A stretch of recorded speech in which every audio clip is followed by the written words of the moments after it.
Good afternoon and welcome to the special meeting of the Glendale City Council. May we have roll call? Yes, council members Brotman, Here. Marpetian, Here. Kasakian, Najarian, Here. Mayor Asaturian. Here.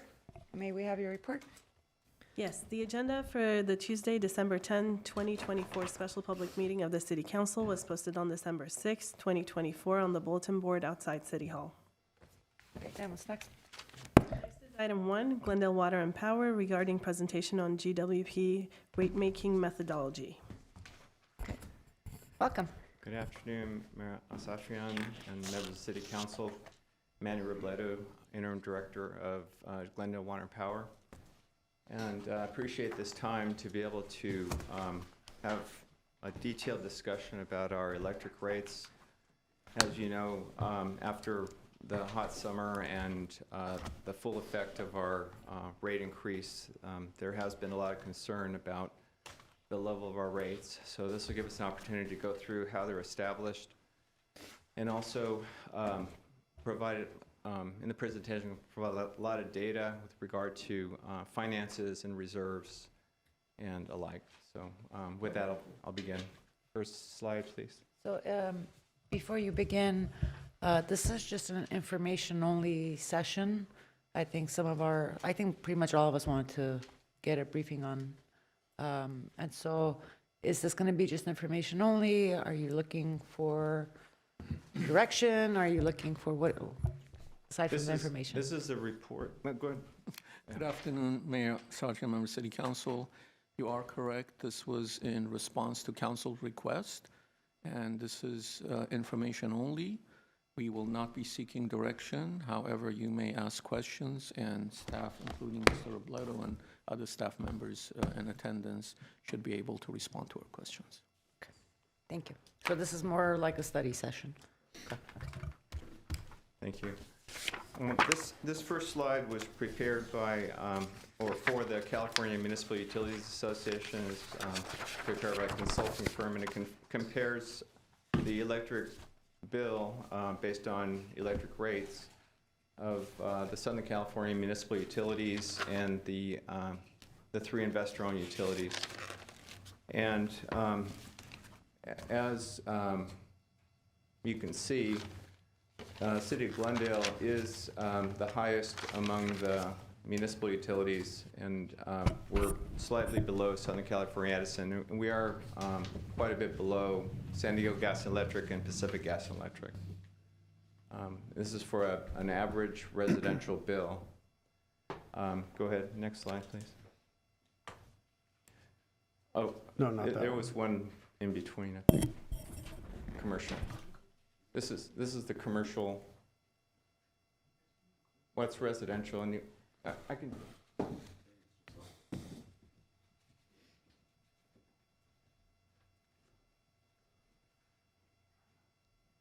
Can I ask a question? Can we just do questions as we go? Sure. Rather than at the end, I think it might be more productive. So this is with which increases are included in here? The two that we've already implemented? These are our current rates. So there's going to be one more that was approved in November 2023, and that's going to hit July 1st of next year of 2025. But that's not included here? It's not included here. That's not included here.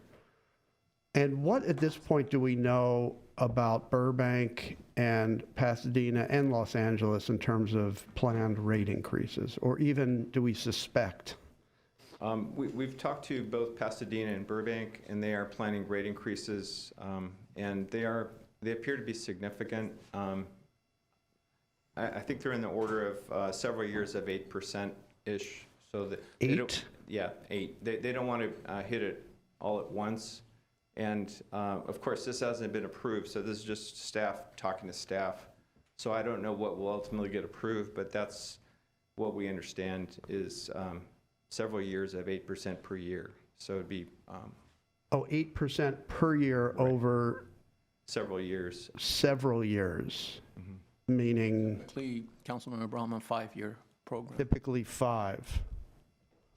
And that was the case 2 years ago when we brought the COSA forward based on conversation of our staff with their staff that they were planning to raise the rates at that time as well. And that's, you said that's Pasadena.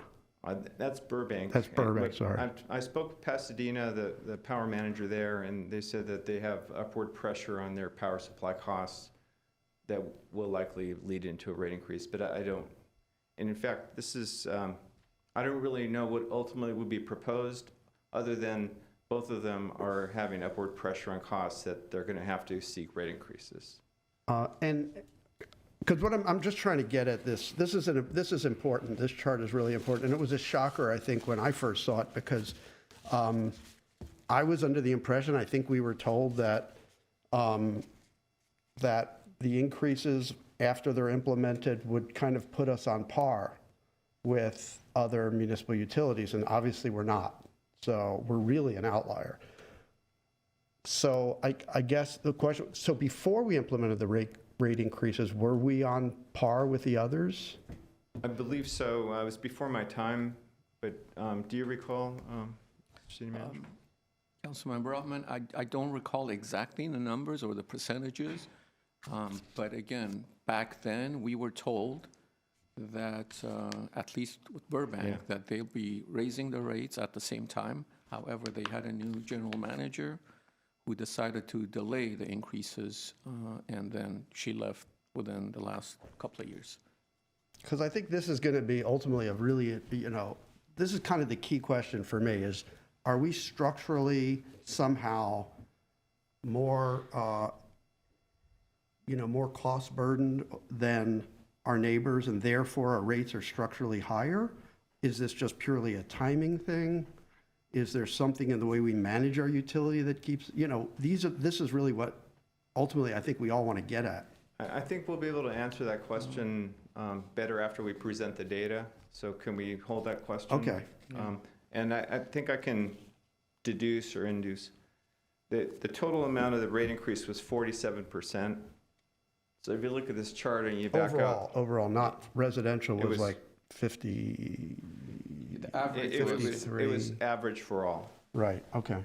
So if you back out 47%, you're right, we would be in line with the others. It's just that it's 47% is a lot to absorb, so that's just an observation. Okay. Next slide, please. The next one is commercial. Have the clerk. Oh, thank you. Where do I point it?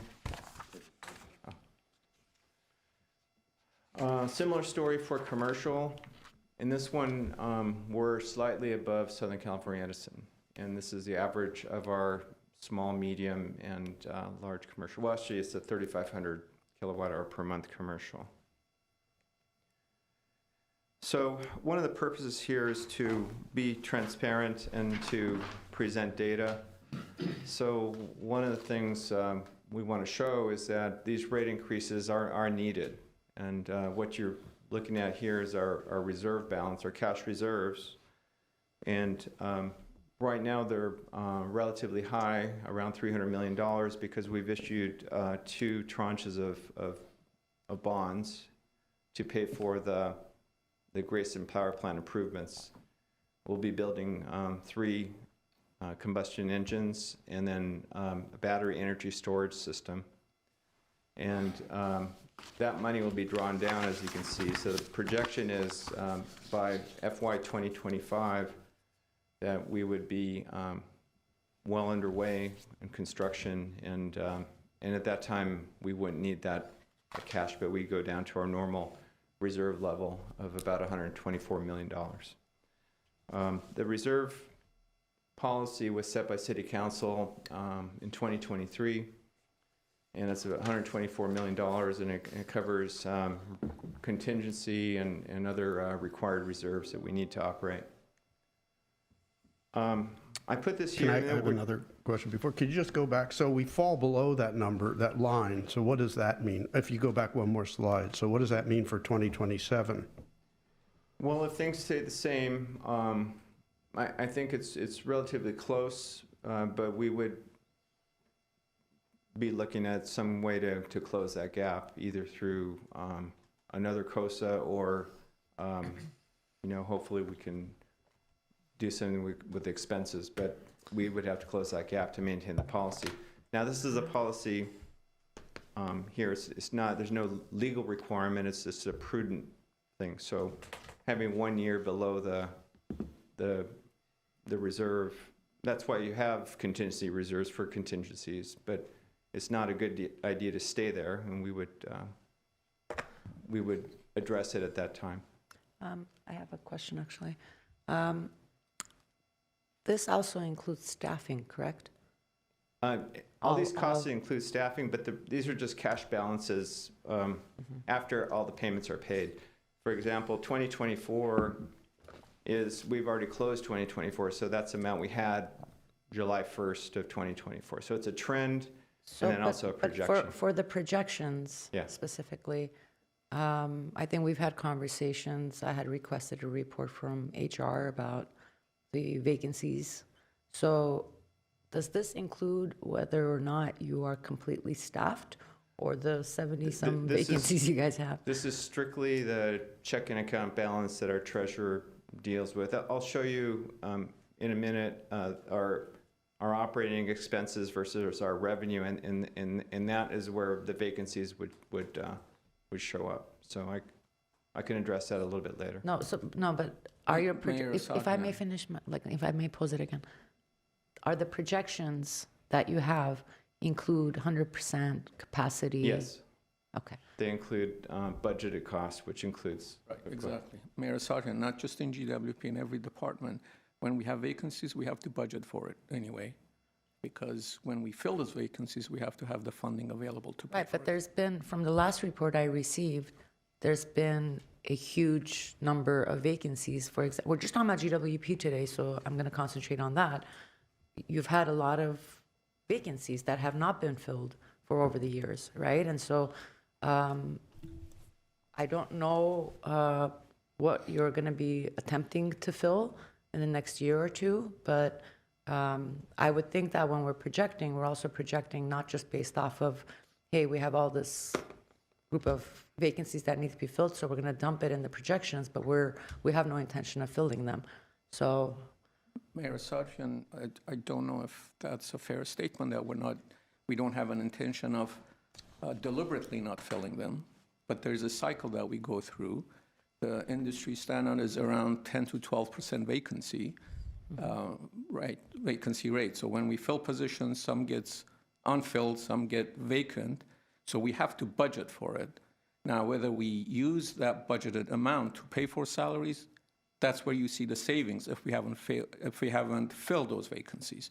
But we have to budget for them on the books in case we go through the process of recruitment and fill those positions. So as far as projections are concerned, yes, they do include budgeted positions, regardless of whether they're vacant or filled. and do they include, say, PERS and everything else? Fully loaded, yes. Fully loaded? Okay. Go ahead. Since this is an overall rate-making discussion, I did include the water fund balance to show that right now we're holding our own, but as this council approved, we did approve a cost of service analysis for the water system too that would be very similar. It looks at the amount of money that's required, and then it classifies the expenses and develops rates. This is the process for cost of service analysis and rate making. The first step is to figure out how much money we need to collect to run our business. We're part of the city and we're not for profit, but we do need operating surpluses to pay for our capital program and to maintain our reserves. But the reason I showed the reserve balances is that there's not profit, it's just whatever comes in goes out or stays for reserves. And this is how we do it. So in the revenue requirement number, we have operations and maintenance, we have debt service on our bonds, we have transfers to the city, we have capital expenditures, we have reserve requirements. So we take all that into consideration, and our accounting staff working with a third-party consultant. The reason we use a third-party consultant is we're subject to Proposition 26, which is a law passed by the state of California voters saying that for electric rates, they may not be subsidized. They have to be based on the cost of service for each customer class. And the consultant helps us work through the law and develop our rates.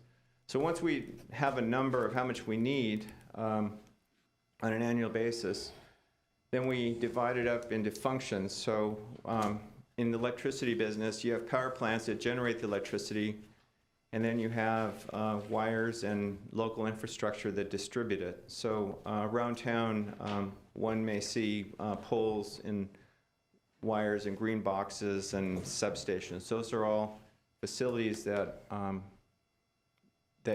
needed to deliver the power from the power plant to the home or business. And then once that is divvied up, then we classify them into whether the cost is for the equipment that is there no matter what, or whether it's usage-based, whether it requires energy and purchase of natural gas or some other form of variable energy that would depend on the usage. And once that's done, then we develop the rates based on residential, small commercial, medium commercial, and large commercial.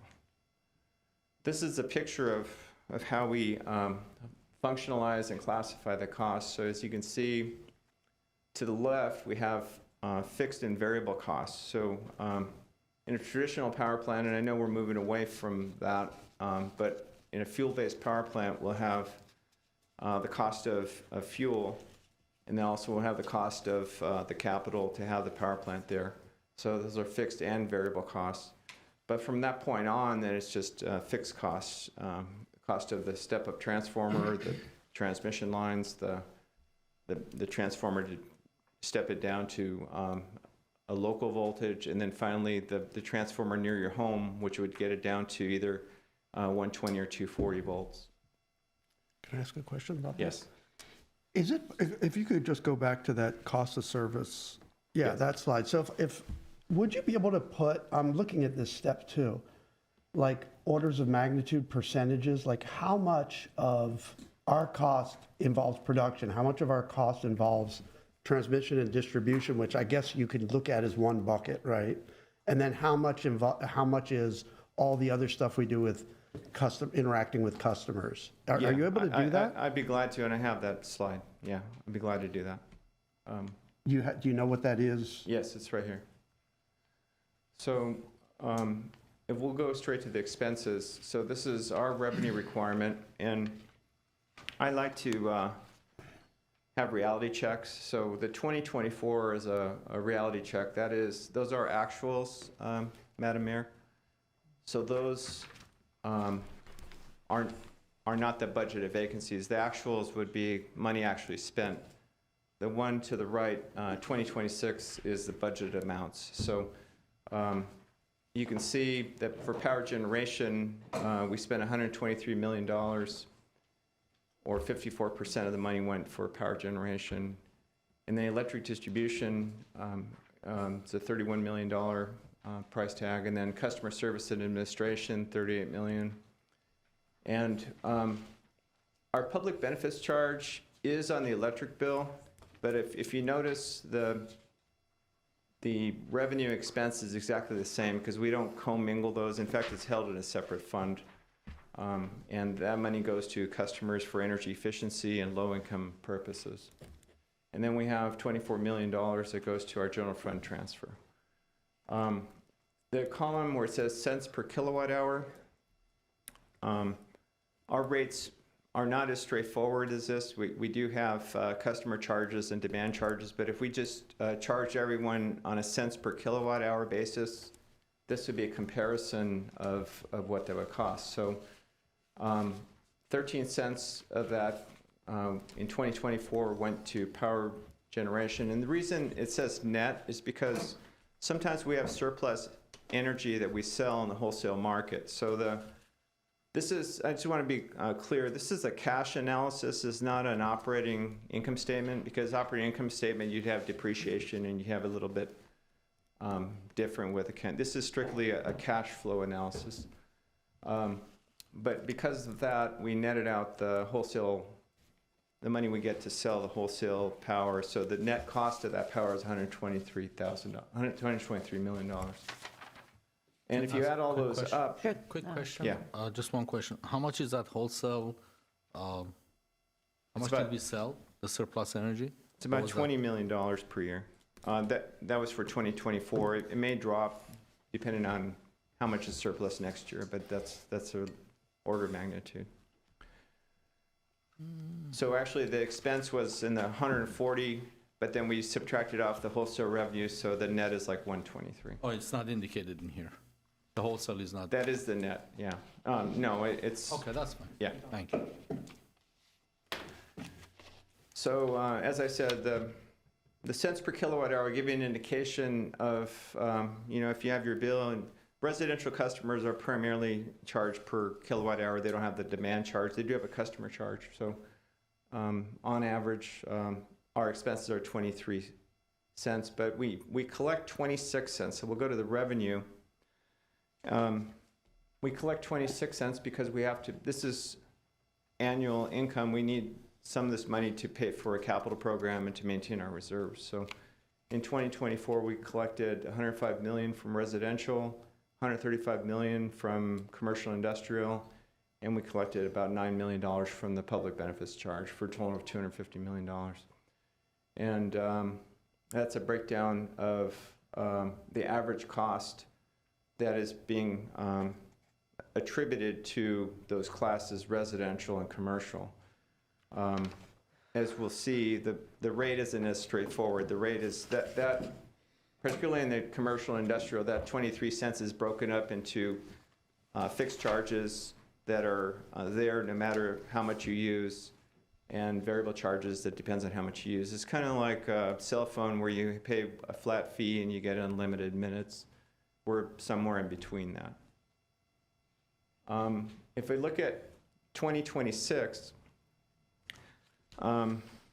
what has changed in 2026 is the debt service of the bonds that we issued are included in the power generation. So we did have some inflation for electric distribution, about $10 million or so, $11 million. And that's attributed to the cost of doing business, cost of cable, cost of materials, the cost of our labor. That's all in there. So that's a reasonable amount, but the power generation did go up significantly. It went up in the order of $40 million, or it went from 13 cents to 17 cents. So that is one of the reasons we needed the rates to pay for the improvements that we're making at Grayson. So that's where it's reflected. These are because of the bonds, that you had to pay for the bonds, basically? That's a big driver, but there's also increases in purchase power costs. There are some other things there, O&M, but the primary reason it went up so much was to pay for the bonds, to pay for the capital equipment. Yes. Right, so in '24, we collected $105 million From residential, for yes. residential. In '26, it will be $153 million. Yes. And that is the difference that people are complaining about right now. It's the difference in cost, basically. Same thing with commercial. It was 135 million. Next year will be 168 million. And is this, that next increase is The included next increase in this? is included in this one. Is included in this one. The Okay. other chart, we did not prepare. They based it on current rates. No, I but understand. This one is, yes, FY 2026. So basically, this is after July of 2025. Yeah. This has all of the Increases. all of the approved rate increase, yes. Okay, thank you. So this is the function of the money, but then we classify it, whether it's there to serve our peak. Maybe I'll show this chart first. What we've done is we've taken every hour of the day with our load, and we've kind of sorted it so we can see how many hours we need to be there and serve load. So Most of the time, our load is between 100 and 150 megawatts. But there's 12% of the time, or 1,000 hours, 10 or 12% that our load really goes up. And that's because of air conditioning during the summer, primarily. And we have to serve that load. We've traditionally done it with our Grayson power plant. We had that available to us, but now that that's not there, we still have one unit at Grayson. But that's the reason for the 3 new engines and also the battery energy storage system to serve that load. So the customers that contribute to that, they have to be charged, the cost causation. If they're a cause of that, then they have to pay for it. Because of Prop 26, we have to collect what people attribute to the system. Can I ask Go a ahead. question Yeah. about that? Well, I have a question about that, but I think maybe you want to explain this first, then we could go back to that chart. Well, if you have a question, but Okay, so here, yeah, I mean, because we've seen this before, and so, like, if you take the difference between 250 and 350 megawatts, let's say, how many hours are we serving, I guess over 250, how many hours out of the year? 84 hours over 250. That's the note next to it. 84 hours out of 250. Above 250. Above 84 250. hours. 84 hours. Oh, there it says it. Sorry. I wasn't even No, that's looking at okay. that side. No, it's 84 hours. Okay. And I guess I'm thinking that, the cost to service those 84 hours is fairly high, right? Because we have a lot of resources that are generally are either idle, they're not being fully used, except for those handful of hours out of the year. So those hours are really expensive hours. those for are the us. difficult hours, and we've this year, since we don't have Grayson, we did purchase capacity to serve that. We purchased it from Los Angeles. And that probably is expensive And when we we're going purchased out. it, I believe, for 3 months during July, August, and September, because that's when this is likely to hit. And is that pretty expensive energy to It is. buy? It Because is. everybody wants it then, right? Right. Do you know It- how much it was, Manny? An average? I can get that if you let me. I'll have a lifeline. Do you know how much? Right. We'll look it up. It's not a fortune, because if you contracted a year in advance, off the top, it's like 77. So in this chart, see Hoover is 7. I think it would be in the order of 10 cents or so for that peak period, because you have to carry it the whole year. The market on average, I think, was 12 cents. So it might be in the 12 cents, but it's not in the 26-cent range, for sure. What we have is throughout the western United States, the power plants are interconnected and they have surplus capacity. There are merchant power plants that we can buy from. Albeit, full disclosure, they are closing because of coastal rules. The ones along the coast, they are addressing the fish, the ones through cooling. But it's still available and we're still able to manage, but we need to balance what we can buy from the market and what we have in our own ownership. So it was less expensive than Grayson, which is 26. yes, and I'll get to the, Hydro, that's 17. Customer solar, that's 34 cents. yeah. 1/3 of customer solar, and it was GWC, very close to GWP solar, and Grayson battery, which is 28 Yeah. 28 The cents. answer is yes. For 2024, that is the case. But as time goes on, it's not prudent to rely on that.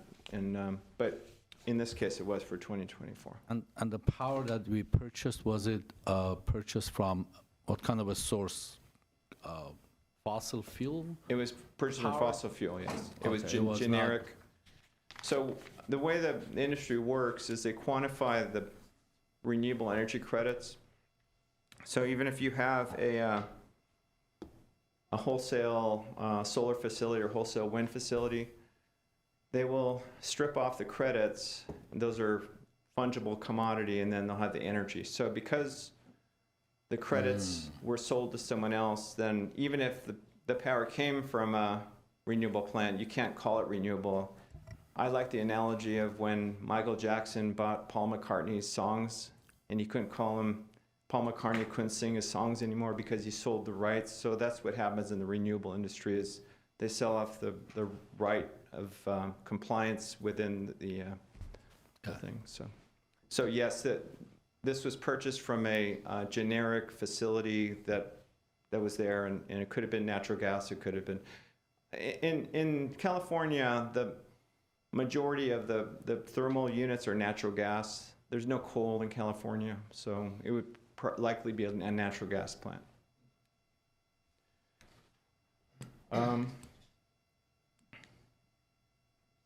So then we get to the classification. So the salmon color is what we call demand-serving resources, because they're reliable, you can count on them.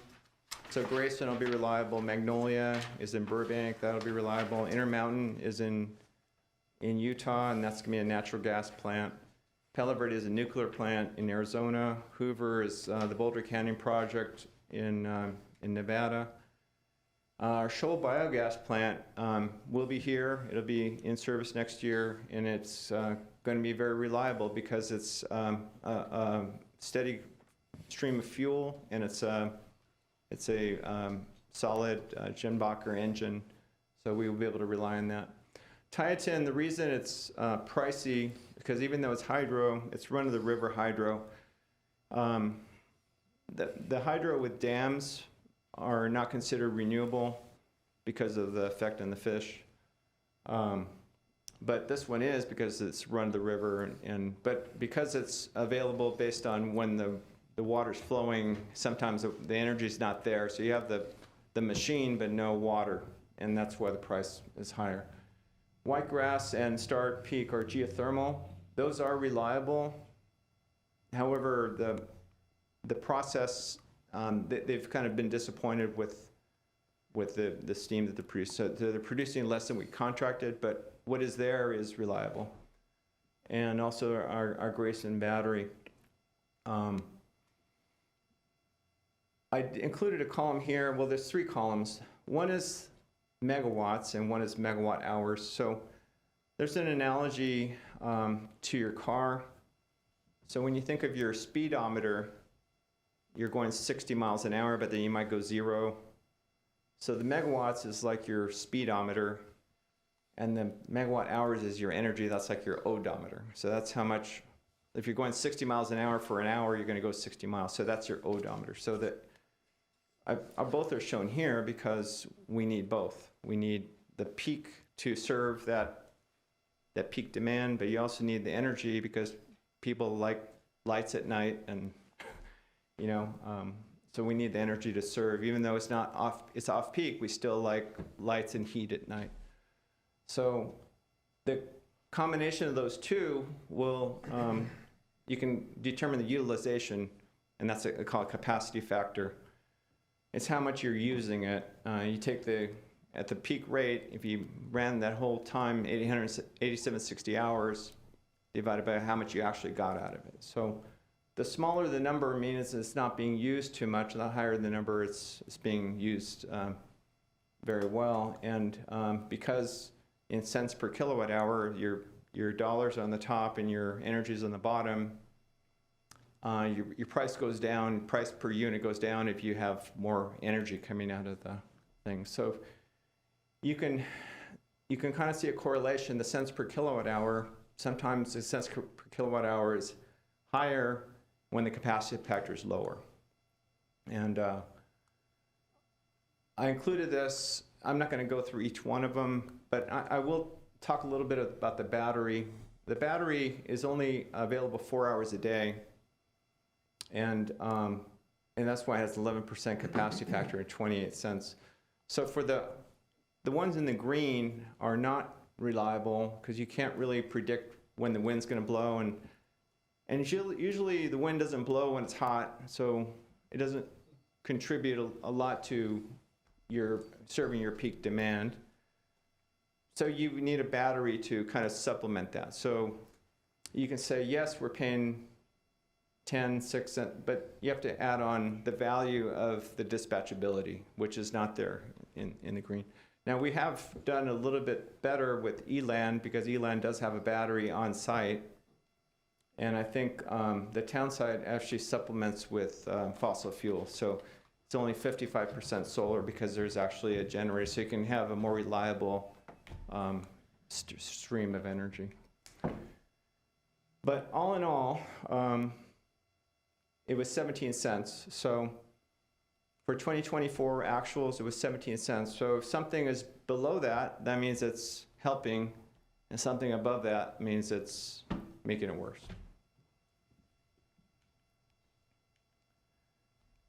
This is a projection of our energy that was used in the cost of service analysis. And we are pretty flat. So even though we did hit an all-time peak, we've actually had pretty flat amount of energy being used. So even though we've had growth, some growth, we've had some energy conservation and we've had some solar that have kind of kept our net. This is our net amount that we serve. We do show a little bit of growth in the COSA because we expect more electrification with electric vehicles and possibly electric heat pumps. So if I could ask a question, how much growth, so this is the amount of energy we're selling to customers? Energy, yes. So how much do we see this, it looks very gradual. What is the percentage change year over year that we're seeing or that we're anticipating to see? It's like less than 2%. And as I said, our actuals have actually decreased, but we expect 1 to 2% growth. And if it's more than that, then we'll deal with it. But this is what we have in our cost of service analysis. But if it's more than that, it's actually good for our cost of service, right? Yeah, if we can buy incremental resources. So like I said, we buy from the market. We're buying at 12. We're collecting 17. Yes, it would help. Or So, if we're able to make better use of our resources because we're serving more load, would that? I can address that. But it's an interesting, So- it's an interesting problem that maybe you can elaborate on. I think when we think about like electrification, we think about like the cars and the buildings, we say, well, that's going to mean we have to have more capacity to serve that load. That's like a scary thing, right? Yeah. Or pressure on us. But on the other hand, the more load we serve, the more we get to spread the revenue over our fixed costs. Yeah. Right? And the better it is for rates going forward. So if you could elaborate on that a little. I will, and it's traditional economics that's why they give volume discounts, Right. buy 2 Ginsu knives and then but in this case, we have a state mandate of 60% renewable. So to the extent we grow our load by 10 or 20%, then that means we have to have that much more renewable energy along with the market energy. So if it's strictly market energy, it's relatively easy to do. But if we have to have a 40-60 split of market energy versus renewables, then that means it's that much more renewable energy credits that we have to plan for and use. Now, we do have a little, in the compliance mechanism, there's a 3-year compliance window. So if you're over 1 year and below another, you can kind of work it out within 3 years. But generally, it'll help unless it gets too big, and then we have to do more renewables. To answer your question about the usage, we use these things. We're in an economic dispatch, so we're gonna use whatever is the cheapest.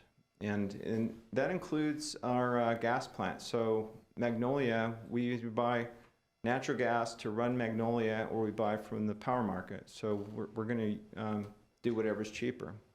And we do that on an annual basis, on a monthly basis, and even an hourly basis. We have a power management team doing that. And to the extent that the capacity factor is low, it could be because of the fuel. So wind and solar, we're dependent on weather, you know, and so it's not because we don't want to run it more, it's just that we don't have wind or sun or water. Hoover is an example of that. When we had our water presentation, we saw the level of Hoover, so there's less water to push through it. We saved that for the hottest months, but if there was more water, then you could use it more of the year. So we are doing our best to increase these capacity factors. So after all that, we know what they do, what kind of, whether it's demand or energy or whether it's fixed customer charge, then we develop rates, and we know how much our each customer class is using. So basically it's dividing by, they call them billing determinants. So we have billing determinants for each customer and for each type of rate that we need to recover. So on a residential electric bill, there's a customer charge that is there no matter how much you use, because there are some expenses like our customer service and admin and meter reading and things like that take money even if there's no facilities being used. And I think a customer charge does include some facilities, because it's a little bit complicated to do demand charge with customers. So that customer charge does include both admin, customer service, and the transformer and poles serving their house. We do have optional time of use for both residential and commercial. And customers that feel they use more after 8 p.m. and before 2 p.m. in the afternoon, if they have a reason that they think that, they can get a discount for doing that. So someone who had 2 electric vehicles may find it more advantageous to do that. But again, those time periods reflect our cost of service, so they can have a discount. We have rates for the summer and during the winter. The summer rates would cover the peak more than the winter. And then we also have pass-through charges that are used. Right now, the pass-through charges are 0 because we just had a COSA. But on a periodic basis, we'll review what was in the COSA to our actuals, and sometimes it's warranted to have an adder for either energy, if we have unforeseen regulatory compliance charges, or if our sales volume is way off. So we do have a mechanism to adjust things to collect what we need to serve our customers. Commercial is pretty much the same except for the demand charge. The demand charge is based on the peak demand. So if you take a welder, for example, a welder would weld for 5 minutes and then his speedometer go way up, but then he wouldn't weld. So he has a lot of demand, a lot of resources to serve it, a lot of infrastructure to serve it, but very little energy. So in that case, that's a reason for this. And that customer, because for 15 minutes he used that, he would be charged that base amount for 12 months. It's a 12 months ratcheted demand. And then it's a rolling 12 months. So then if it changes behavior or does something different, then it would go away. Residential customers don't have to think about that. These are just large commercial customers. They're 20 kilowatts, above 20 kilowatts or above 5,000 kilowatt hours per month. So with that... Question. Yeah. Back to the residential side, what percentage of our residential customers use the optional time of use? I imagine it's very small. It's very small, yes. A couple percent, or? I'll get a lifeline. Do you know, Adjournment? It's very small. Very, very small. It's not right? something that's wanted by our customers. It's also not designed for the residential customer. I mean, I know I looked at it, and I looked at, it just didn't make sense for me. Yeah. But in other, I know in utilities that have been kind of required to put in more robust time of use, and that have, I guess, either mandatory or they have maybe opt-out. They start everybody in it and they allow them opt-out. They have very high adoption rates of time of use, probably, I would think in the 80-90% range, I'm guessing. But for those customers, yeah, it's a very different type of situation. And I'm thinking there, that the value probably for the utility is it shaves the peak as people start to shift their usage off of the expensive hours of the day, right? That is why the Public Utilities Commission and Sacramento have done that, but it hasn't been at the request of the customers. It's been at the management of the utility. And at the residential level, it's very complicated. And being in this business a long time, people just want their electricity to be there. They don't want to have to think about when they wash clothes or things like that. So Unless they can save money. They may want to think about it if they can save money. In my opinion, it has to be a significant amount of money to do it. And Right. and there are some ways to do that, but I think we're okay. So the difference is in Southern California Edison and PG&E in San Diego, they have an hourly energy market, whereas in Glendale and Los Angeles and Burbank, our energy is bought in a block, like 16-hour blocks. So it's basically on-peak and off-peak. So it's a little simpler, the way that we're managing the utility, that compared to literally a 5-minute market that is being run out of the California ISO. So it hasn't been a big need for us to do that.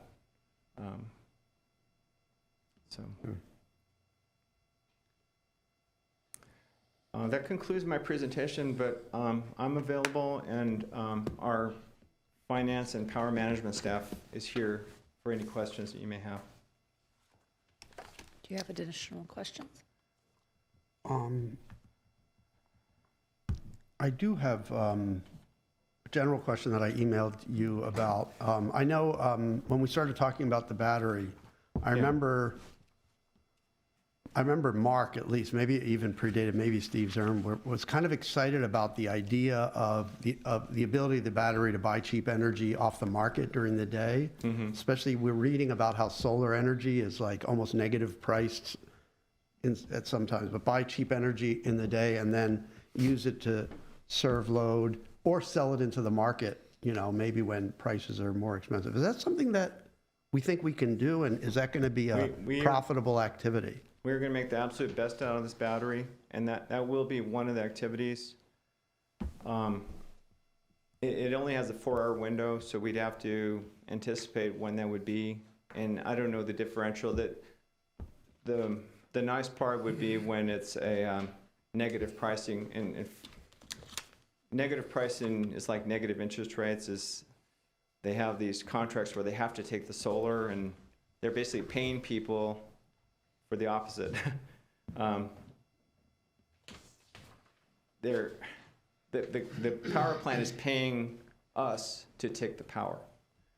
So those are good opportunities. We're going to look for those. But I think there's another opportunity with a 75 megawatt battery, and it's not just my opinion, but this is what the staff is planning on doing, to renegotiate the contract with Los Angeles for balancing.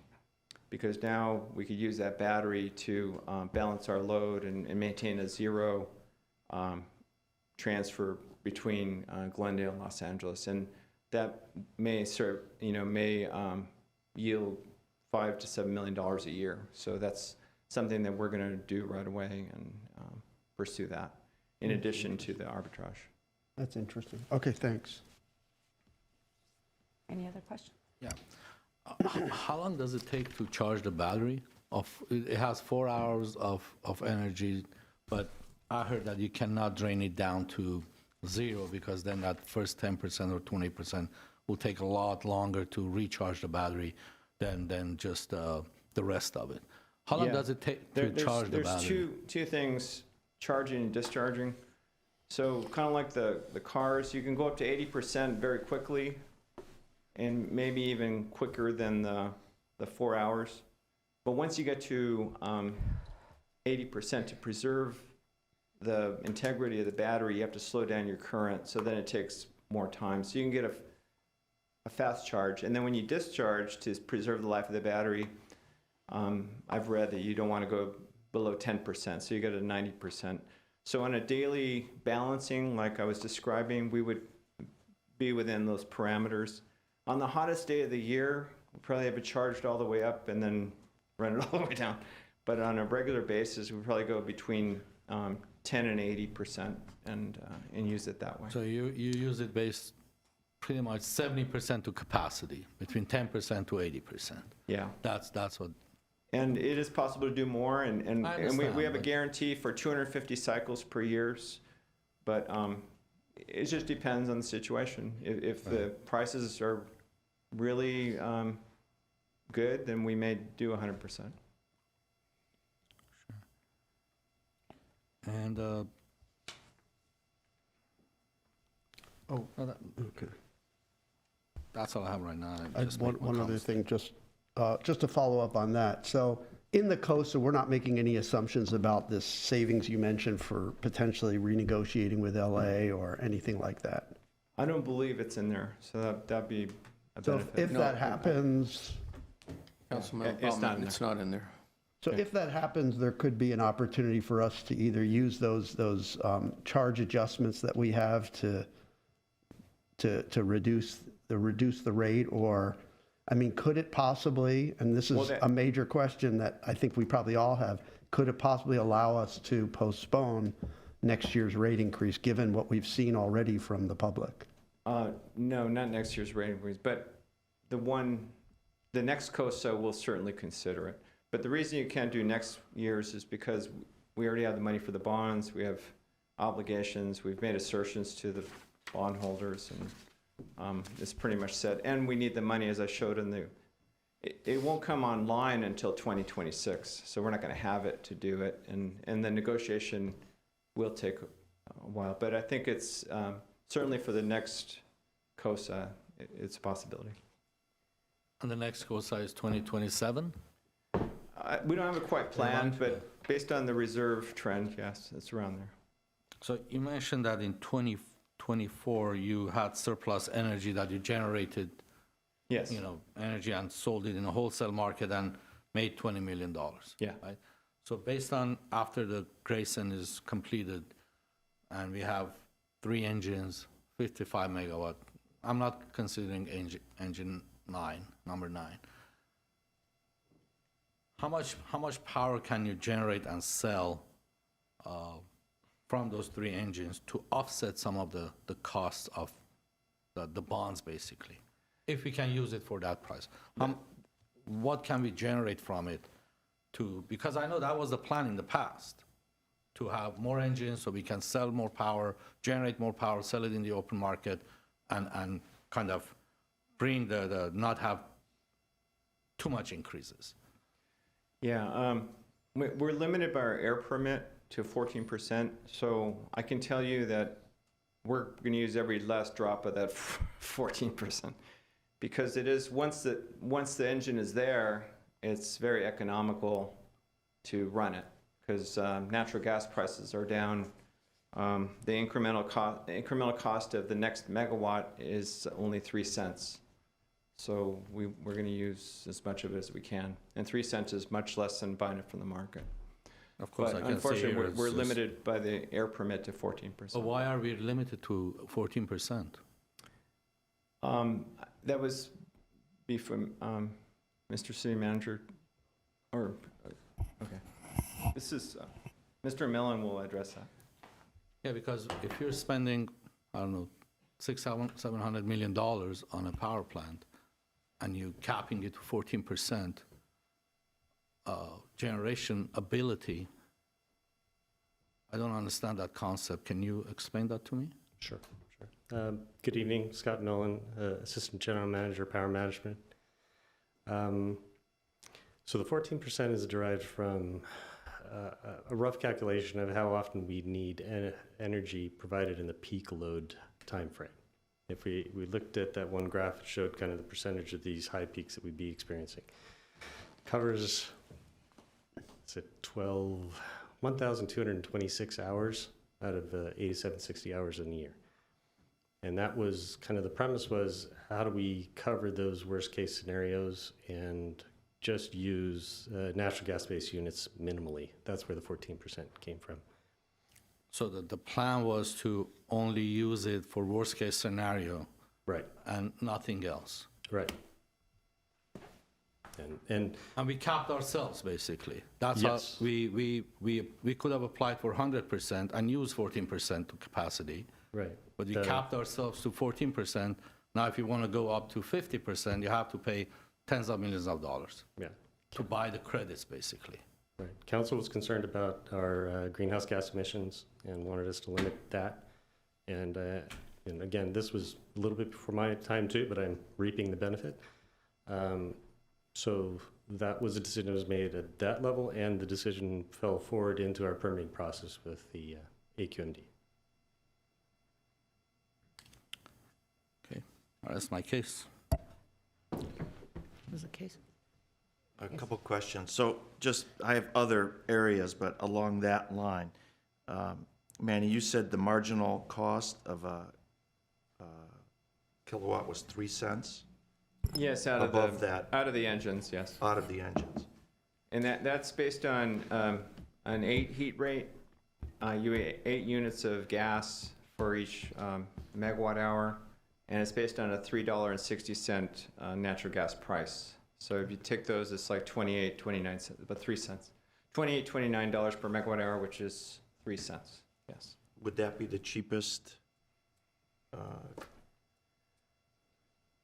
resource in our portfolio? Actually, Magnolia is cheaper because Magnolia is a 7 heat rate. Magnolia is what they call a combined cycle unit, where it's like 50% efficiency, whereas engines are like 40% efficiency. So to the extent we have room in Magnolia, we're better off burning our Magnolia. But the Wärtsilä units, the new engines, are more efficient than Grayson 9, much more efficient than Grayson 9. So it's that order: Magnolia first, then Wärtsilä, then for natural gas. Okay. And then we would compare that to the market purchase. So back to that chart, what's going on with customer solar? Why is it so expensive? This is a way of us showing how much it costs the utility. That's lost revenue. So if you look at what we in 2026, the total revenue we get from our customers is 34 cents. So if we have a solar customer, we do not get that revenue. So it's a placeholder. It's not an actual cost, but it is being borne by the remaining customers who have to pay that cost because someone escaped from the fixed charges. So when we had our briefing, if you don't mind me quoting you, you said that our customer solar customers are getting a free ride. And I said, on whose back are they getting the free ride? And you said, everyone else. On the non-participants. The The other non-participants non-participants. are paying the rates, and the solar customers are not paying the rates. Yeah, that seems a little unfair as I sit here. And I think there are some savings, to be honest, because we don't have to run the engine. So there are some variable savings. So we primarily in the energy side. So we either don't have to run the engine, we don't have to buy the natural gas, or we don't have to buy from the market to serve that customer. But the pole is still there, the wire is still there, the substation is still there, And if they were disconnected, then it would be fine. But at night, people still enjoy lights and heat and things like that. So, and particularly with net energy metering, they'll overgenerate in the summer and they'll use it in the winter. In the winter, there's a lot less solar energy, so they're going to double benefit of having winter energy that's coming from another power plant. Yes. So one of the reasons, and I appreciate the report, one of the reasons I asked for this to come forward is there's a lot of confusion in the public, not just confusion, but a lot of anger as to their rates, a lot of misinformation that we can set our rates to whatever we want to and fill our pockets with the funds that we charge. So as you presented today, our revenues have to meet our costs.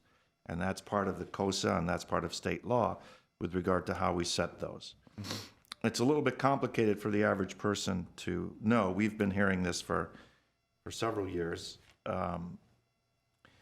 Now, years back, and let's go 8 years back, to your other chart where it compares the rates, we weren't the outlier. We had very reasonable electricity rates. Yeah, I guess that's a good one. So my question is to you or to Scott. What actions or policy directives has the council made in the last 4 years that have led to this level of costs for energy, which in turn are being passed on to the residents? That's a very loaded question, but I think there are several things that. What have we done? I mean, what Yes. did we're the ones who made the decisions, council. What Right. did we do to get us to this point? So I think one is adoption of the net energy metering 1.0 and not moving off of that. We recognize, though, that that is a significant move and that the utility has to be ready to make that move in the billing system, so that we've actually recommended pausing on that before we look at moving to NEM 3.0, which is kind of reduces the impact on the non-solar customers. Okay, we heard that last month, a Right, few weeks ago, right. we had that discussion. Two, we set up some very aggressive goals that that we're aiming for and have rolled into our IRP. Those efforts have kind of trickled down, so we have always attempted to meet council's goals, aggressive or otherwise. If council had a desire, we were moving in those directions, so we were always pushing for it. Along the lines of what we were pushing for in the 10% customer solar penetration goals. Right? So when we work towards those aggressive goals, those are naturally going to be more expensive. At least in the sense that we have state requirements that we're also attempting to meet. So making the move to be more aggressive is obviously going to cost us more money because we have to move faster. And I do think Glendale is almost on that leading to bleeding edge as far as adoption of solar, adoption of renewables, looking at rate plans, looking at distributed energy resource penetration in our system. So if you're first at the table, you got to pay to be there. And so we are kind of making a market, so that is going to cost us more to do that. Leading to bleeding? Leading to bleeding edge. So would you describe us as bleeding or paying an unfair burden at this point, leading the charge towards our policies? Well, I think if we have a goal in mind, we're going to have to pay to get there. That's what I think. I'd like to say something, if I may. Just from my review of what's gone on, I think the delay in building of the Grayson did inflate the costs, and it also missed some revenue opportunities. So it seems from my previous experience, we locked in the renewable contracts early on at a lower price. Now the price for the renewable energy is higher. So to go from 35 to 60 is going to be more money than if it would have been done in 2018 or even before that. So I think the delay did hurt. And I think as we talked about the ability to run the engines is causing any, Can we change that, by the way? not free. would- It's not free. The answer is yes, We but have to buy the credits to, Yeah. And it would be a different economic analysis because, to be fair, we couldn't use that for ourselves with the state mandate. We would have to sell it. And to buy credits to sell in the market, then you have to really know your markets. It's one thing to use it for ourselves. It's another thing to, so we're not prepared to make that recommendation, but if you ask, that did happen. Yeah. Ms. Councilmember Najarian, just to add what the gentlemen have said, absolutely. Inflation played a huge part, and as you know, cost of everything has gone up, primarily in construction and equipment.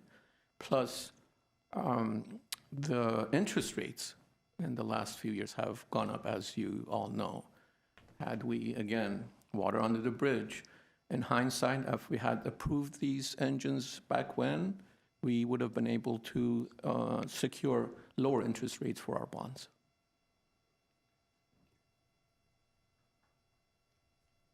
All right. Any other questions or comments? No. Okay, Thank you. thank you so much. Oh, we make comments later, right? No, this is. This is just information only, so, I know. It's information that people have to kind of understand in general why we are here, what happened that we are here, why the rate. I have a couple of questions. Can I ask some questions? I have comments to make.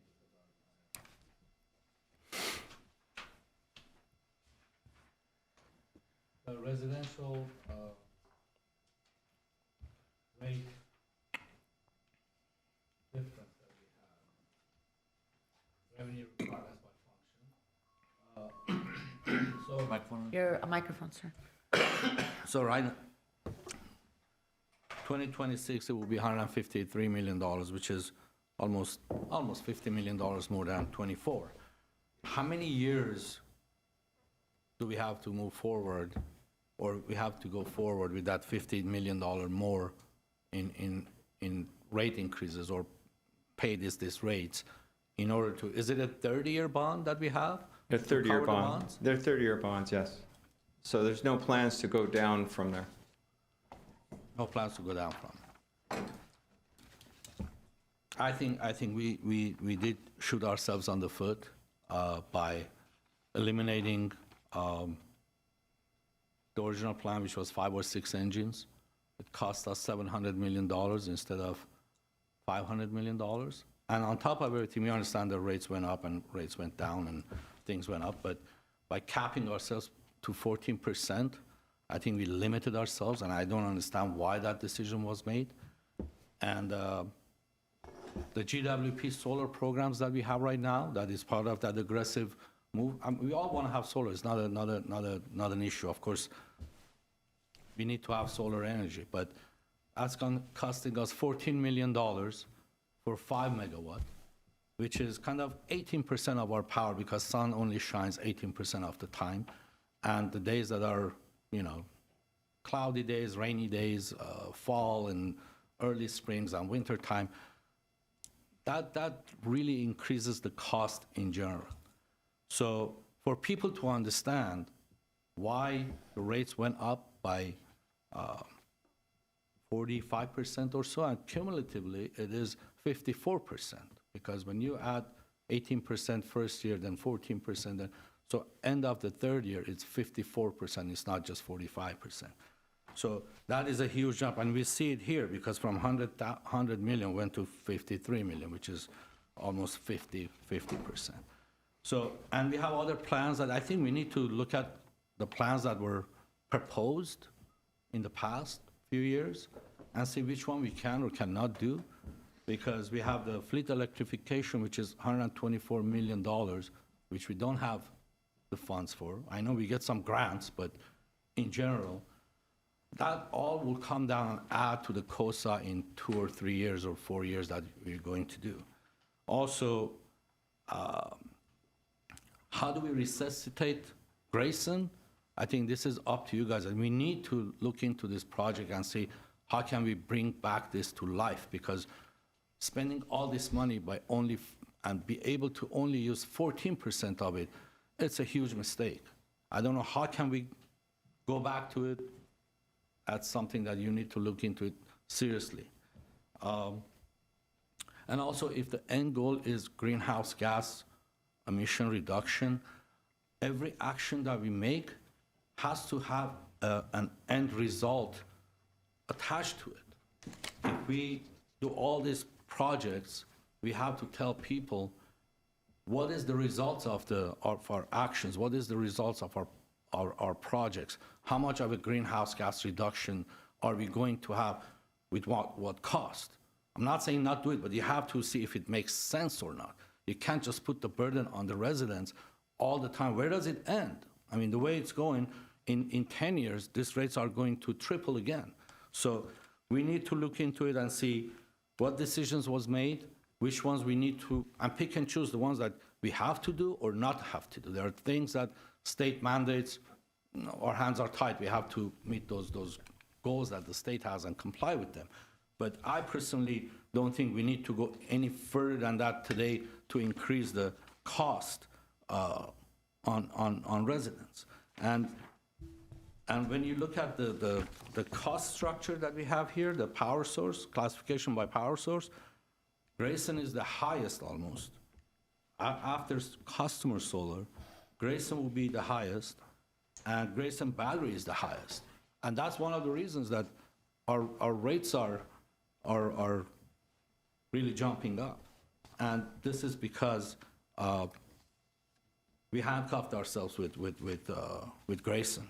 And in general, we have to see how much can we do and what difference does it make and what is the right thing to do, what makes sense, what makes financial sense. Because if it doesn't make financial sense, I'm sorry, I don't think we should move forward with any of the projects that makes no sense. So we had 60% or 62% renewable several years back, but because the sources that we get are renewable or we invested in, they're not performing today, our renewable went down to, what, 35% or so, something in that range. And in order to come back to that point, it's going to cost a lot more money today. And that's going to affect the rates again. And we're going to say, well, renewables are more expensive, so we have to go up to that, increase the rates again. I can't do that. So we need to really look into our Grayson power plant that's coming online and see how can we generate revenues from there to offset the rents. Otherwise, God help all of us, let me put it that way. I have a lot to say because I thought we were going to have a discussion, but I have all my notes here with me. But I want to address a few points. This is supposed to be information only, but sure. Well, Yeah, I know. there's I a false recognize. narrative being put out there that I need to address. Fleet electrification, how does that affect the COSA?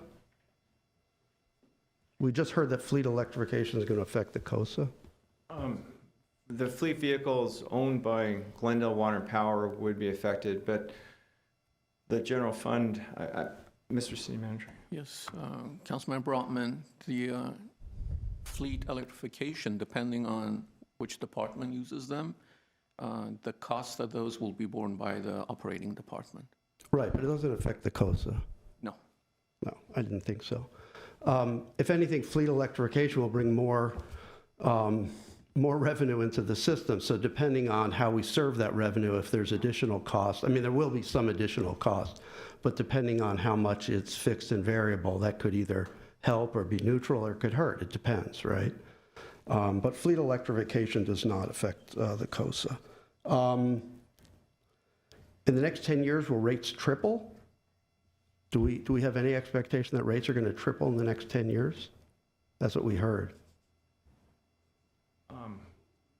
It shows that once we build the plant, we should even out, but we're going to have normal inflation with cost of goods and cost of power. So normal inflation, but not triple. a narrative was just put out there that rates are going to triple in 10 years, okay?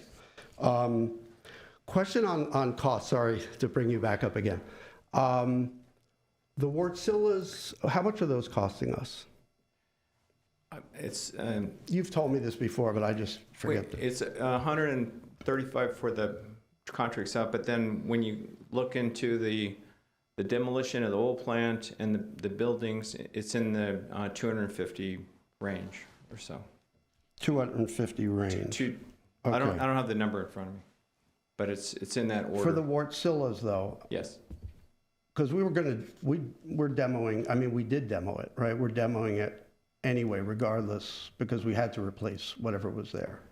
Generally, you price the cost of the demolition into the new project, but yes, that.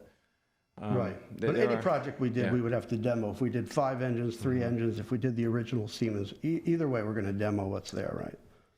But the cost of the Wartsillas themselves, just the equipment and installing the equipment and testing it and that kind of thing. See, that's you need the building because you need cranes to do the Right. maintenance. Right. So I would say a round number is $200 million for 3. Okay, 200 million. And then the battery, I think, is like 450? No, that's the all-in cost. So, do you recall? The battery's in the 350, 200 versus 350. 200 for the Wartsillas, 350 for the battery, but that's all in cost, including the building and the maintenance facilities and the interconnection and the balance of plant. Is included in that. Yes, So total project costs around 550 million, yes. right? Okay, And then we have the Shoal Canyon, which is another 75 million. right. And I remember the original Siemens project was estimated to be 500 million plus. Sometimes we heard as much as 600, but 500 is the one we typically use. I don't have that data. Do you? Yeah, that's what it was. Yeah, sorry, it was 500 million. Yeah, okay. Okay, so I don't know, we heard of 700 million versus 500 million. I don't know what those numbers are. But around 500 versus now with inflation and with, obviously we went through COVID and we had supply chain, we had a lot of things that affected our battery. We're talking about 550 million. Yeah. So it's same order of magnitude, cost for the two different projects. Okay, that's all I have. I think I think that it's easy to kind of create this narrative that it's about clean energy. I think we'll have to see what happens with the other utilities, because if we end up being back kind of at a level with the other utilities, it tells us that this is kind of a universal thing. Now, it may be that all the utilities are marching towards clean energy. I mean, we may be a little bit cutting edge, but so is LA, and certainly they have the same goals of 2035. They may have some, capabilities we don't have to get there. Right? They have a larger resource base that they can play with. But they're doing the same things. Pasadena, I don't know if they passed it or not. They have a goal of 2030, which seems to me extremely aggressive. And I don't know where Burbank is. So we're all kind of in the same boat. We're all doing the same things. I think some of us started earlier. I know Pasadena repowered their Glenarm plant, a decade ago or something like that. So some of them started earlier. But I think one thing I keep coming back to is our reserves. We have this very unusual situation because of the transmission lines we have and our resources with N-1/-1, which we've heard so much about in the past, where we're carrying a pretty heavy margin over our peak load. We're planning anyway. We're planning to towards I think around 450 megawatts of capacity that we need to have available relative to our 350 megawatt peak. Are those numbers about right? Possibly, I have to review them, but as I stated earlier, we don't have that capacity. We're buying what we need on an annual basis to get us up to our minimum. So Right now. we are buying only what we Right. need, yeah. Right, but we plan towards, when we did the IRP, for instance, we're planning so that we meet N minus 1 minus 1. We have to, right? That's our legal obligation. So just for clarity, N-1 is when you have to plan for your largest contingency, and then you have to plan to replace it. So that's the other -1. And we've been able to, economically, we don't want to over-procure. So we've been doing that with a contract, and we're going to, next year, be the same. When it comes time to invest in a resource that would take us way over, we're prudent, we're engineers, we look at the least cost, and Right. I don't think we're going to be over-procuring But we do have to need. procure so that we can Yes. achieve N minus 1 minus 1, which I think, what is our IRP plan for? What's our, on a 350 peak, what's our total? As I understand, it was 410 or so. 410. Yeah. So 350 to 410, which is a pretty substantial cushion, you might say, in terms of reserves. I know Pasadena, because they're part of CAISO, they only have to plan for 15% above their peak load. I think most of the CAISO utilities are 15%. I think we planned for 15, don't we? Yeah. Yeah, we're about, if you look at those numbers you just cited to me, I think we're around 40%. We have to comply. We're connected to Los Angeles Department of Water and Power, so we have to comply with our I understand. with our contract. I know, to we're them. doing what we Yeah. have to do. I think Yeah. the basic point is You that already made your comments. we're structurally in a position, for whatever reason, where we have to carry a lot of reserves. That has to cost something. That has to affect the ratepayer. And that is kind of the nature of how our resources are, our portfolio, right, of resources, and the fact that we're in the LA DWP balancing area, and we have certain obligations. It would be different, I think, if we were in CAISO. Now, there are other things that might be worse if we were in CAISO, but those are big factors affecting our cost structure that I think people need to understand. Okay. Councilmember Najarian, did you have comments? I mean, this was supposed to be informational only. No, Councilman Brotman.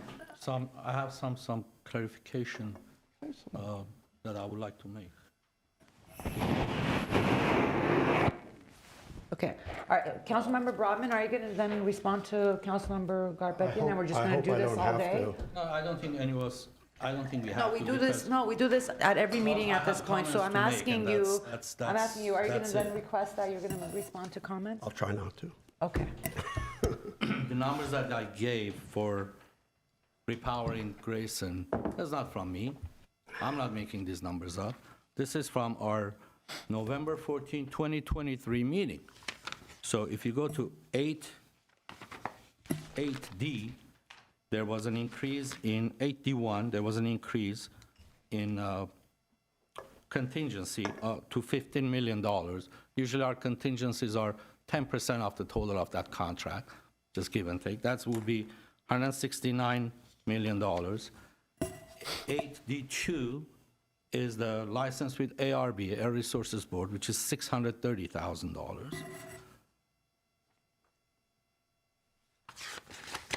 8D3 was resolution for $362,700,000 with $36,270 contingency. 8D4 was a resolution for $108 million, $555,000 with $16 million contingency. Add them all up, it's $69,330,387. And on top of that, we had an item for the city solar projects. It was $11,445,000, which today, my understanding, is about $14 million. So it's not that I'm making these numbers up. I'm just pointing out the facts. We are all on the same boat. We're trying to find a solution for this issue, because we can't just keep increasing the rates with the hopes of people will find a way of paying it. That's all I want to say. And I was there on the other side opposing these numbers. I remember that, and I was here on the 28th that this was adopted. So that, I'm gonna stop there, and I will not make any other comments, or even if I'm counted. But there is no false narrative here, it's all there. Thank you. All right. I think when Grayson was brought forth, there was a larger conversation taking place about what happens after a period where we can no longer, because we also have a state mandate that we have to meet, right? So,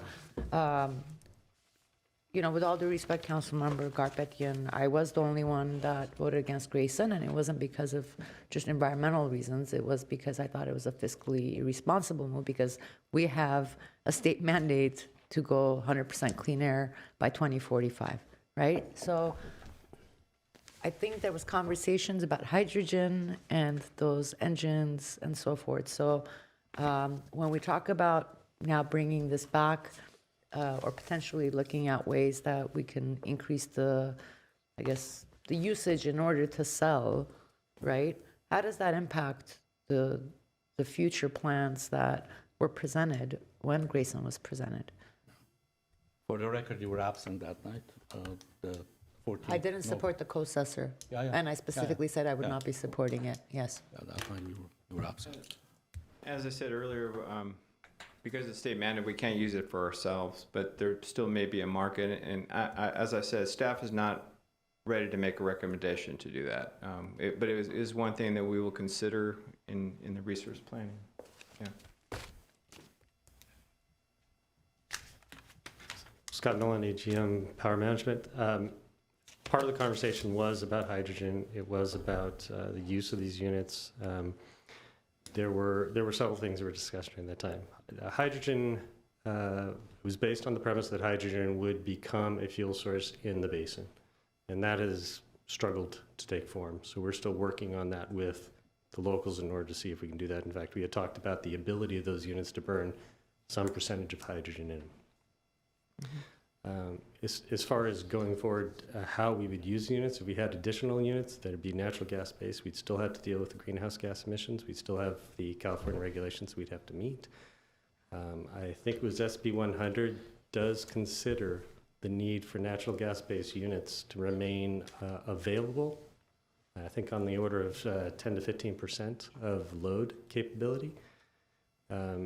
It does consider it without shutting them down completely, because state recognized the need for firm dispatchable energy. So the premise of having generation available and it being natural gas based is considered even in state regulation. Okay, all right, thank you. And Mr. Garpetian, I was here for the Grayson vote. I don't know what you were referring to, so. The 24th, I'm not. I voted against Grayson, sir. I know. I was present and I voted against Grayson, so. I understand there were okay, two so I votes. just- This was, I believe, introduced that time, and it was voted on the 28th. This is the 24th that you were absent. I mean, I the was- 14th that you were absent. I was present during the Grayson vote and I voted against Grayson. So, okay, so then I'm happy to, I don't know what you're referring to, Your Charleston. It's the Okay. staff report. Okay. Yeah. Okay. Well, I'm happy, okay, I don't know what I voted against Grayson, so, okay, that's all right, Good. okay. Do you want me to have staff pull it up now because you're making accusations that I'm clearly lying right now? I didn't say. Then what are you doing right now? Explain to me. You need to calm down. No, I don't need to calm down because you continuously do this, so please tell me. Continuously do what? Here is the staff report that is online, Does somebody have my vote for Grayson? which is, I'm not saying about Grayson, this is what. I specifically said I voted against Grayson, so we're talking about Grayson, and I said it about over and over Grayson. again. Madam Mayor? Yes. I would just suggest if you'd like us to pull up the minutes and figure out what the votes were, we're happy to Okay, follow up. can you with an please do email to that? the And I would appreciate if you Staying, did. staying, okay, sorry. Let's move on. Madam Mayor, if I can get past this. Mr. City Manager, would it be beneficial if we had another discussion or report focused on ways to reduce our energy cost? Or is there any variability, any action we can take, or are we just locked in? I mean, strategies, opportunities, we are where we are. These are the cards, whether we voted or didn't vote. Going forward, maybe GWP has knowledge of some opportunities, whether it's other resources or other mechanisms to keep our costs down, lower, stop them from increasing. Councilmember Najarian, member of City Council, absolutely. Staff in GWP and I and management have some ideas for potential options that are out there related to other resources that we can tap into, as well as reducing our loads. If you like, we can schedule another study session. Well, with the mayor's consent, why don't you speak to her, and if it makes sense, Okay. that's something productive I think we can all agree on. at Rally this point. behind. I support that. I support that as well. All right. Do we have any callers or speakers still? I know you guys texted, but I think perhaps it would have been, I'd like to get the info when the report's is ending from staff, okay? There's no one on the, okay. All right. Okay. Next item?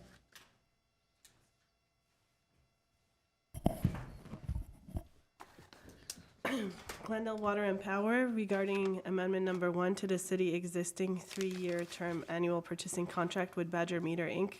for the furnishing of miscellaneous water meters and water meter parts. A resolution dispensing with competitive bidding and authorizing the Deputy Director of Finance, Purchasing, or his designee to execute amendment number 1 to the existing 3-year annual purchasing contract number 8001599 with Badger Meter, Inc. to increase the contract amount by $550,000 for a new total not to exceed contract amount of $700,000 and not to extend the term of the contract for an additional 3 years. Do my council colleagues need a report on this? I don't. Any of you need it? Okay. All right, we don't need a report. Move the item? Second, Roll call? Council members Brotman, yes. Garpetian. Yes. Kasakian, Najarian. Yes. Mayor Asadrian. Yes. Next item? Next item is item 3, Community Services and Parks, regarding adopting specifications for citywide pools and splash pads maintenance services. A resolution adopting specifications for the citywide pools and splash pads maintenance service project specification number 4005 and directing the city clerk to advertise for bids. B, resolution to dispense with competitive bidding and authorize the city manager or designee to extend purchasing contract number 8002370 with Sea Clear Pools, Inc. through March 31st, 2025, and increase its not to exceed amount by $15,000 for a total NTE amount of $65,000 to provide uninterrupted pool maintenance and equipment services. Well, that was the whole report. No. Do you guys need any Just a report? question, how often do they vacuum the Pacific Pool? Is it on an as-needed basis, or is there a regular schedule for that? I believe it's Because regular I schedule. checked, I was there this morning. It looked good. I mean, I want Yeah. to tell you, it looked very nice. We try to do it once a day. Oh, once a day? Once a day we try to do, yeah. And the staff does that. Sea Clear, they come in and check the pumps, the chemicals, and making sure everything is running properly. Okay, all right. I believe it's once a So, day, right? I think the only comment I had to staff, or the question I posed during the staff briefing was, $230,000 for services, like, would it not be more fiscally responsible for us to just hire somebody in-house? Because they come and do this, I guess, twice It's twice a week. a week. So right now it's about $50,000 a year, twice a week for the Pacific Pool as well as the wading pool. We want to go out to bid because number one, the contract is expiring in December and we're Right. asking council to extend it through March. And we have 2 other facilities that are coming online, one being Fremont Splash Pad as well as eventually Central Park within the next 18 to 24 months. So they'll be maintaining and visiting each facility 2 times a week. Having a full-time employee, although, it might be a little bit cheaper, but it won't include repairs. So Pacific Pool If we have a pump go down, or if we have the chemical system go down, they will come in and fix it, and that's basically budgeted into their proposal. That would be budgeted into their proposal. So it'll be not to exceed contract of $230,000, and depending on how much we need, we'll work with our finance department and establish a PO each year for the allocated funds that are needed for each facility. Right. Do I have a motion for this item? So moved. Second? Roll call. Council members Brotman, Yes. Garpetian. Yes. Kasakian, Najarian, Yes. Mayor Asadrian. Yes. To adjourn? Is there a second? Is there more? No. Okay. Well, that's Second. the separate meeting. I'll second the motion to adjourn. Okay, we're adjourned. For the regular meeting, given that Councilman Kasakian might not be here until 5, should we, I would like for him to take part in the Correct. conversation. I was wondering if we could read that, open the We closed open session, it, read into yeah. the record, and then But just continue. what if he doesn't make it and we don't? And we won't, we won't take it, but that way. All right, sounds good. Have we rolled in?